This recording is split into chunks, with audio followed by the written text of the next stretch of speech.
sens de responsabilité pour atténuer la souffrance du peuple.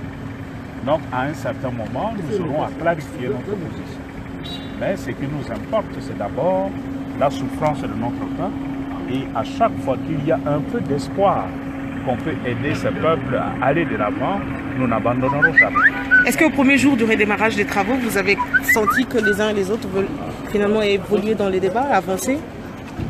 C'est difficile à dire. Vous savez, la classe politique, les politiciens et surtout les politiciens congolais, la première qualité qu'on peut leur prêter, c'est la sincérité.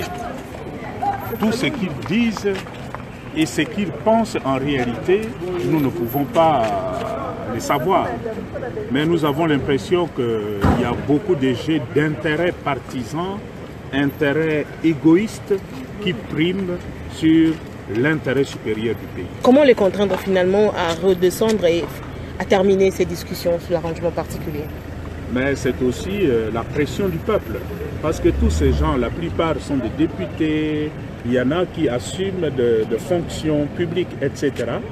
Moi, je crois qu'il appartient au peuple de leur signifier ses mauvaises humeurs par rapport à ce genre de comportement ou de petites questions qu'on pouvait facilement régler, on fait traîner en longueur comme si la souffrance du peuple ne leur disait rien. Alors, à quel côté appartient finalement le blocage?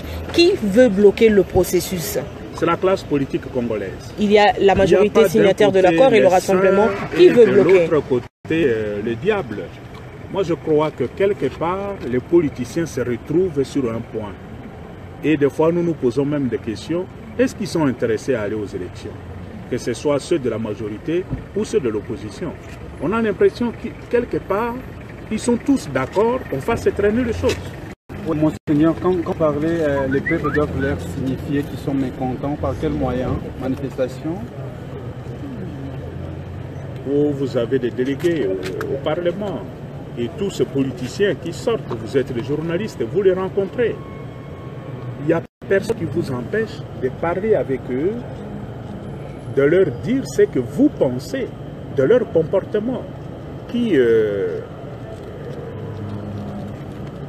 malgré tout le respect que je dois à eux à cause de leur fonction, mais des fois ça frise, on dirait l'irresponsabilité. Vous pouvez ouvrir la SENCO pour que la population vienne manifester ici pour mettre la pression politique?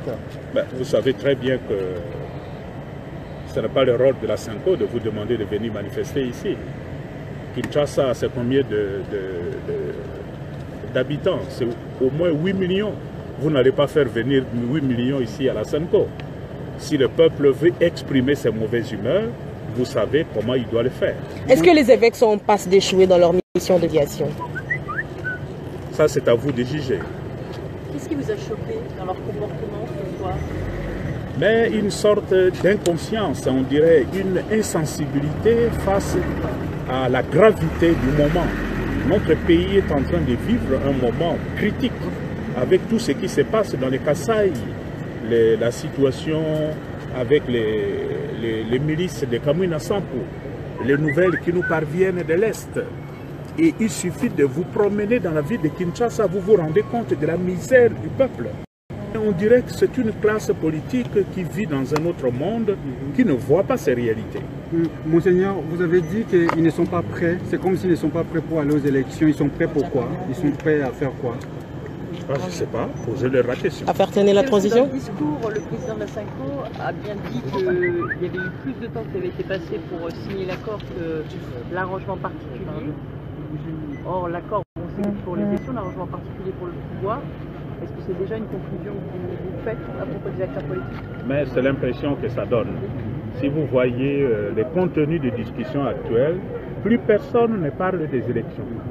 Tout le monde parle de poste ministériel. Et chacun pense aux intérêts qui seront les siens dès que le nouveau gouvernement sera là.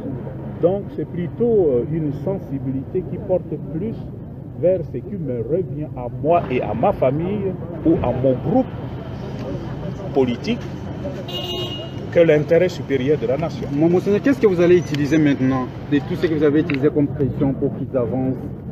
Mais la pression ne viendra pas seulement de la SENCO. La pression doit venir aussi de vous, journalistes. C'est toute la question. Nous nous posons aussi des questions. Est-ce que vous faites, vous assumez votre responsabilité devant cette situation? C'est aussi à vous de donner la bonne information à la population.